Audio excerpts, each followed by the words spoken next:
한 업계가 스스로 가격을 내렸습니다. 바로 대한민국 프랜차이즈 제빵 업계입니다. 그런데 왜 자발적으로 이윤을 포기한 기업들이 칭찬은커녕 국민의 냉소와 분노를 샀을까요? 공정거래위원회가 칼을 빼들고 검찰 수사관들이 사무실 문을 두드린 직후 단팥빵 한 개 값이 고작 100원 내려갔습니다. 선의가 아니라 생존 본능이 만들어낸 숫자였습니다. 그 100원 뒤에는 수년에 걸쳐 쌓인 10조 원 규모의 원자재 담합 구조가 숨어 있었습니다. 제분사와 제당사가 짜고 빵집이 받아먹고 소비자만 죽어라 돈을 냈습니다. 그 카르텔의 실체와 이를 가능하게 한 썩은 구조, 지금부터 함께 파헤쳐 보도록 하겠습니다. 파리바게뜨와 뚜레쥬르가 나란히 뉴스 헤드라인을 장식했습니다. 물가 안정 동참, 주요 제품 가격 인하. 기사 댓글창은 순식간에 냉소로 가득 찼습니다. 100원 깎아줬다고 보도자료 돌리는 나라. 이게 선이면 나는 매일 자선사업 하는 거네. 사람들은 고마워하지 않았습니다. 오히려 더 화가 났습니다. 왜일까요? 1,600원짜리 단팥빵에서 100원을 내렸습니다. 할인율로 따지면 6.25%입니다. 그런데 이 빵값이 최근 몇 년 사이 얼마나 올랐는지 기억하십니까? 불과 3, 4년 전 같은 단팥빵은 1,200원이었습니다. 400원이 올랐다가 100원을 돌려준 겁니다. 남은 300원은 누가 가져갔습니까? 기업은 아무 말이 없습니다. 더 어이없는 건 이 인하 발표의 타이밍입니다. 정부가 제빵, 제분, 제당 업계를 향해 담합조사를 본격화한다고 공식 선언한 지 불과 며칠 만에 나온 결정이었습니다. 소비자를 걱정해서가 아니었습니다. 칼날이 목에 닿자 그제야 지갑을 연 겁니다. 언론은 이걸 자발적 동참이라고 불렀습니다. 자발적이라는 단어가 이렇게 공허하게 들린 적 있나 싶습니다. 프랜차이즈 빵집들은 이 100원짜리 인하로 여론을 무마하려 했습니다. 대대적인 보도자료를 뿌리고 일부 매체는 착한 기업이라는 뉘앙스로 받아썼습니다. 그러나 소비자들은 이미 알고 있었습니다. 이건 생색내기가 아니라 꼬리 자르기라는 것을. 본체는 그대로 두고 가장 눈에 띄는 부분만 살짝 덜어내는 전형적인 위기관리 전술이라는 것을. 진짜 문제는 빵집이 아닙니다. 빵집도 어떻게 보면 피해자일 수 있습니다. 이들이 사용하는 밀가루와 설탕, 핵심 원자재의 가격이 이미 구조적으로 부풀려져 있었기 때문입니다. 아무리 효율적으로 운영해도 원재료 값이 담합으로 묶여 있으면 가격을 내릴 수가 없는 구조입니다. 그렇다면 그 원자재 가격은 누가 어떻게 올렸을까요? 그리고 그게 얼마나 오래된 이야기일까요? 한번 마트 진열대 앞에 서보십시오. 손바닥만 한 조각 케이크 하나에 3만 원, 크림이 올라간 생일 케이크는 5만 원을 훌쩍 넘습니다. 편의점 샌드위치 하나가 5천 원, 크루아상 한 개가 4천 원입니다. 언제부터 빵이 이렇게 무서운 물건이 됐을까요? 숫자로 보면 더 선명해집니다. 글로벌 물가 비교 플랫폼 넘베오 기준, 서울의 빵 베이커리 물가는 세계 최상위권에 위치합니다. 그런데 더 충격적인 비교가 있습니다. 밀을 100% 수입하는 일본, 같은 처지의 도쿄보다도 서울의 빵값이 더 비쌉니다. 운송비와 관세를 감안해도 설명되지 않는 격차입니다. 수입국이라서 비싼 게 아니라 구조적으로 비싸게 만들어진 겁니다. 더 기막힌 건 국제 밀 가격의 흐름입니다. 2022년 러시아 우크라이나 전쟁 직후 국제 밀 가격은 급등했습니다. 그때 국내 빵값도 올랐습니다. 기업들은 원자재 값이 올라서 어쩔 수 없다고 했습니다. 그런데 2023년부터 국제 밀 가격은 전쟁 이전 수준으로 되돌아왔습니다. 원자재가 내렸으니 빵값도 내려야 했습니다. 내렸습니까? 아닙니다. 빵값은 그 자리에 그대로 붙어 있었습니다. 올릴 때는 전광석화, 내릴 때는 묵묵부답. 이 기묘한 비대칭이 몇 년째 반복됐습니다. 소비자들은 몸으로 먼저 느꼈습니다. 예전엔 빵집에 들어가 3개를 사도 1만 원이 안 됐는데 이제는 2개 집으면 계산대 앞에서 멈칫하게 됩니다. 장바구니에서 빵이 사라지기 시작했습니다. 편의점 삼각김밥으로 대체하거나 아예 빵을 끊었다는 이야기가 주변에서 심심찮게 들립니다. 빵은 사치품이 아닙니다. 아침을 때우고 아이 간식을 챙기고 점심을 간단히 해결하는 서민의 일상식이었습니다. 그 일상식이 부담스러워진 겁니다.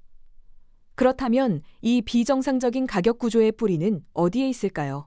빵집 사장이 욕심을 부린 걸까요? 아니면 더 깊은 곳에서 누군가 판을 짜고 있었던 걸까요? 빵값이 오른 진짜 이유를 알려면 빵집이 아니라 그 위를 봐야 합니다. 밀가루를 만드는 제분사, 설탕을 만드는 제당사.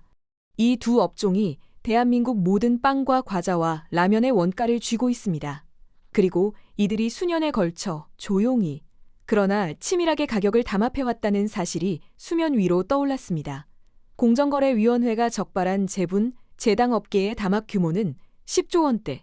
CJ제일제당, 삼양사, 대한제분 등 우리가 매일 장을 보며 믿어온 이름들이 줄줄이 연루됐습니다. 이들이 택한 방식은 단순했습니다. 경쟁사끼리 가격을 올리는 시점과 폭을 미리 맞춰놓는 것입니다. 한 곳이 올리면 나머지도 따라 올리고 아무도 내리지 않습니다. 소비자 입장에서는 어느 회사 제품을 골라도 가격이 똑같으니 선택지가 없습니다. 우리가 내 선택이라고 믿었던 것이 처음부터 선택지가 없는 게임이었던 겁니다. 더 속이 쓰린 건 이 담합이 어제 오늘 일이 아니라는 사실입니다.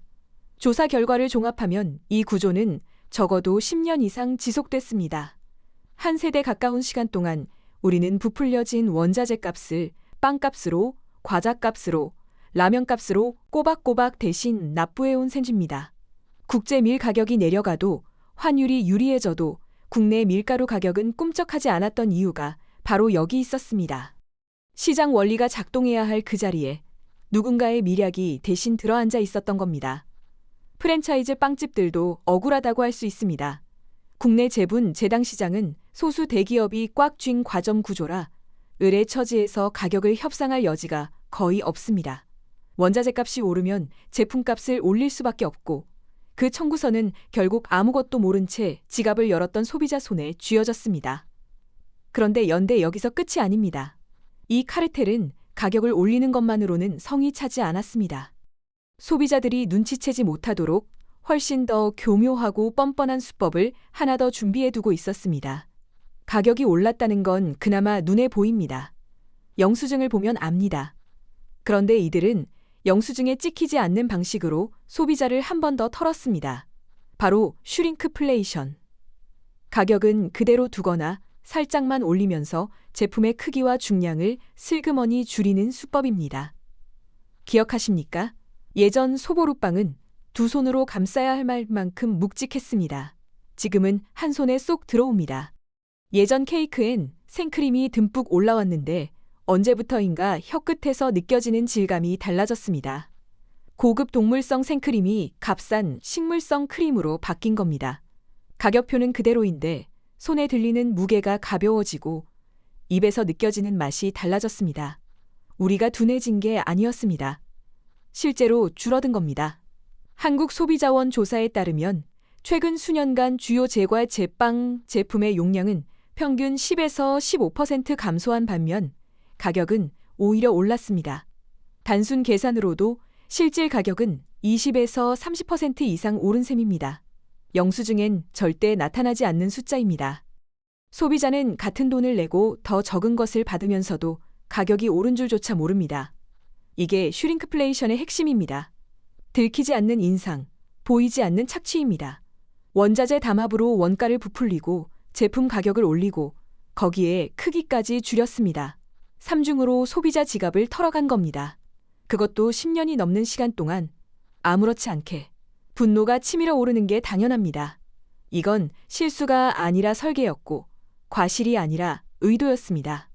그렇다면 이 모든 일이 벌어지는 동안 시장을 감시해야 할 기관은 도대체 무엇을 하고 있었을까요? 감시자가 눈을 감고 있었다면 그것도 직무유기 아닙니까? 10년입니다. 담합이 시작된 시점부터 공정위가 본격적으로 칼을 빼든 시점까지 좋기 10년이 넘는 시간이 흘렀습니다. 그 긴 세월 동안 소비자들은 부풀려진 밀가루 값을 내고 줄어든 빵을 받아들고 영수증을 보며 한숨을 쉬었습니다. 공정거래위원회는 그 시간 동안 어디에 있었습니까? 답은 공정위 스스로가 내렸습니다. 주병기형 공정거래위원장은 최근 공개석상에서 이렇게 말했습니다. 한국 시장 시스템은 진짜 낙후되어 있고 부조리가 가득하다. 감시기관의 수장이 직접 한 말입니다. 칭찬이 아닙니다. 고백입니다. 그리고 그 고백 안에는 지난 수십 년간 이 기관이 무엇을 하지 않았는지가 고스란히 담겨 있습니다.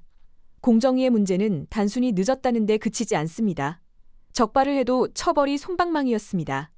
10조 원대 담합으로 수조 원의 부당 이득을 챙긴 기업들에게 부과된 과징금은 그 이득에 비하면 새발을 피웠습니다. 기업 입장에서는 담합이 적발돼도 남는 장사였던 겁니다. 걸려도 벌금 조금 내고 끝나는 구조라면 담합을 안 할 이유가 없습니다. 처벌이 범죄를 억제하지 못하는 시스템, 이건 감시가 아니라 면죄부였습니다. 더 뿌리 깊은 문제도 있습니다. 공정위 출신 관료들이 퇴직 후 대형 로펌이나 기업 자문역으로 자리를 옮기는 이른바 전관예우 구조입니다. 오늘 기업을 조사하던 사람이 내일은 그 기업을 변호하는 자리에 앉습니다. 이 구조 안에서 강도 높은 수사와 엄중한 처벌이 나오기를 기대하는 건 고양이에게 생선 창고를 맡기고 안심하는 것과 다르지 않습니다. 카르텔이 10년을 버틴 데는 기업의 탐욕만이 아니라 이 썩은 구조가 든든한 방패막이가 돼줬기 때문입니다. 결국 소비자는 이중으로 당한 겁니다. 기업에게 한 번, 이를 막지 못한 시스템에게 또 한 번. 그렇다면 이 고착된 구조를 처음으로 흔든 건 누구였을까요? 그리고 그 흔들림이 왜 하필 지금 이 시점에 시작됐을까요? 기업들이 갑자기 배원을 내린 날로 다시 돌아가 보겠습니다. 그날 파리바게뜨와 뚜레쥬르는 보도자료를 냈고 일부 언론은 상생이라는 단어를 썼습니다. 그러나 그 며칠 전 훨씬 더 중요한 일이 있었습니다. 이재명 대통령이 공개석상에서 작심하고 입을 열었습니다. 담합은 시장 경제의 암적 존재다. 싹 다 뒤져서 담합하면 기업이 망한다는 소리가 나오게 해야 한다. 대통령의 발언이 나오자 분위기가 달라졌습니다. 검찰과 공정위가 동시에 움직이기 시작했고 재분 재당 업체 사무실에 수사관들이 들이닥쳤습니다. 압수수색 소식이 전해지자 업계는 술렁였습니다. 그리고 곧이어 프랜차이즈 빵집들의 가격 인하 발표가 줄을 이었습니다. 100원이라는 숫자가 자선의 결과가 아니라 공포의 결과였다는 게 이 타이밍 하나로 모든 게 설명됩니다. 이번 조치가 이전과 다른 점은 단순히 과징금을 부과하는 수준을 넘어섰다는 데 있습니다. 정부는 담합기업에 대한 형사처벌 강화와 함께 부당 이득 전액 환수 원칙을 천명했습니다. 10조 원을 벌었으면 10조 원을 토해내야 한다는 논리입니다. 기업 입장에서는 지금까지와 완전히 다른 국면입니다. 걸려도 벌금 조금 내면 그만이었던 과거와 달리 이번엔 기업 존립 자체가 흔들릴 수 있다는 신호가 분명하게 전달됐습니다. 물론 한 번의 압수수색과 대통령의 발언만으로 10년 넘은 카르텔 구조가 하루아침에 무너지지는 않습니다. 실제로 지금 이 순간에도 수사는 진행 중이고 기업들은 법무팀을 총동원해 방어전을 펼치고 있습니다. 100원 이하는 여론을 무마하기 위한 최소한의 제스처일 뿐 본 게임은 이제 막 시작됐습니다. 중요한 건 이 칼끝이 어디를 향하느냐입니다. 제빵업계 하나로 끝난다면 이건 보여주기식 행정에 불과합니다. 그러나 만약 이 칼이 제대로 휘둘러진다면 다음 차례는 이미 정해져 있습니다. 제빵업계가 흔들렸습니다. 그런데 잠깐 생각해 보십시오. 밀가루와 설탕이 들어가는 식품이 빵뿐입니까? 라면이 있습니다. 과자가 있습니다. 아이스크림이 있습니다. 냉동식품이 있습니다. 우리가 편의점에서, 마트에서, 배달앱에서 매일 집어드는 가공식품 대부분이 같은 원자재 위에 서 있습니다. 재분, 재당 카르텔의 수혜를 받은 건 제빵업계만이 아닐 가능성이 높습니다. 빵만 털고 끝낸다면 나머지는 그대로 살아남습니다. 실제로 라면 업계의 가격 흐름을 보면 섬뜩합니다. 국내 라면 가격은 지난 5년 사이 평균 30% 이상 올랐습니다. 국제 밀 가격이 안정세로 돌아선 이후에도 라면 값은 내려오지 않았습니다. 익숙한 패턴입니다. 올릴 땐 원자재 탁, 침묵, 과자도 마찬가지입니다. 용량은 줄고 가격은 오르는 슈링크플레이션이 제과업계 전반에 퍼져 있습니다. 질소과자라는 말이 괜히 나온 게 아닙니다. 과자 봉지를 열면 과자보다 공기가 더 많은 현실. 이제는 웃어넘길 수 없습니다. 아이스크림 업계는 더 노골적입니다. 한때 500원이었던 국민 아이스크림이 이제 1,500원을 넘어섰습니다. 3배입니다. 같은 기간 국제 원당 가격 상승률과 비교하면 납득하기 어려운 수준입니다. 소비자들 사이에서 아이스크림이 편의점 간식이 아니라 사치품이 됐다는 말이 나오는 건 과장이 아닙니다. 원가 구조는 투명하게 공개되지 않고 가격 결정 과정은 철저히 베일에 가려져 있습니다. 이 모든 업종에 공통점이 있습니다. 소수의 대기업이 시장을 과점하고 있고 원자재 조달 구조가 불투명하며 가격 인상의 근거가 소비자에게 제대로 공개된 적이 없다는 것입니다. 제빵업계에서 드러난 담합의 문법이 다른 업종에도 그대로 적용되고 있을 가능성을 배제할 수 없습니다. 수사의 칼끝이 라면, 과자, 아이스크림으로 이어지지 않는다면 이번 조치는 반쪽짜리로 끝납니다. 정부의 결단이 시작을 열었습니다. 그러나 이 싸움을 끝까지 밀어붙이는 힘은 결국 다른 곳에서 나옵니다. 결국 이 싸움의 끝을 결정하는 건 정부도, 공정위도, 검찰도 아닙니다. 바로 우리 소비자입니다. 역사적으로 카르텔이 완전히 무너진 사례들을 보면 공통점이 있습니다. 제도의 칼날이 아니라 소비자의 지속적인 분노와 감시가 그 칼을 끝까지 쥐고 있게 만들었다는 점입니다. 관심이 식으면 수사도 흐지부지되고 기업들은 다시 원래 자리로 돌아옵니다. 그게 지금까지 반복되어 온 패턴이었습니다. 지금 이 순간에도 기업들은 여론이 가라앉기를 기다리고 있습니다. 100원을 내리며 시간을 벌고 법무팀을 총동원해 수사를 지연시키고 슬며시 다른 제품 가격을 올려 손실을 메꾸려 할 겁니다. 실제로 일부 프랜차이즈는 단팥빵 가격을 내리는 동시에 다른 품목 가격을 조용히 올렸다는 제보가 이미 소비자 커뮤니티에 올라오고 있습니다. 한 손으로 내리고 다른 손으로 올리는 이 게임. 우리가 눈을 떼는 순간 이미 진 겁니다. 우리가 할 수 있는 일은 분명합니다. 첫째, 마트와 편의점에서 제품을 집을 때 용량과 가격을 함께 확인하는 습관입니다. 가격표만 보지 말고 내용량을 보십시오. 슈링크플레이션은 가격표가 아니라 내용량에서 드러납니다. 둘째, 이상한 가격 인상이나 용량 축소를 발견했을 때 한국소비자원에 신고하는 것입니다. 개인의 제보 하나가 조사의 단초가 되기도 합니다. 셋째, 이번 수사가 제빵을 넘어 라면, 과자, 아이스크림까지 확대되는지 끝까지 지켜보는 것입니다. 핵심 교훈은 하나입니다. 시장은 저절로 공정해지지 않습니다. 감시가 멈추는 순간 카르텔은 다시 살아납니다. 10년 넘게 우리 지갑을 털어온 이 구조가 이번 한 번의 수사로 완전히 사라질 거라고 믿는다면 너무 순진한 겁니다. 대통령의 결단이 방아쇠를 당겼다면 그 총이 끝까지 제대로 날아가도록 지켜보는 건 우리의 몫입니다. 과연 이번엔 다를 수 있을까요? 그 답은 우리가 얼마나 오래, 얼마나 날카롭게 눈을 부릅뜨고 있느냐에 달려 있습니다. 오늘 영상이 유익하고 재밌으셨다면 구독과 좋아요 부탁드리겠습니다. 영상 제작에 큰 힘이 됩니다. 다음 영상에서 뵙겠습니다.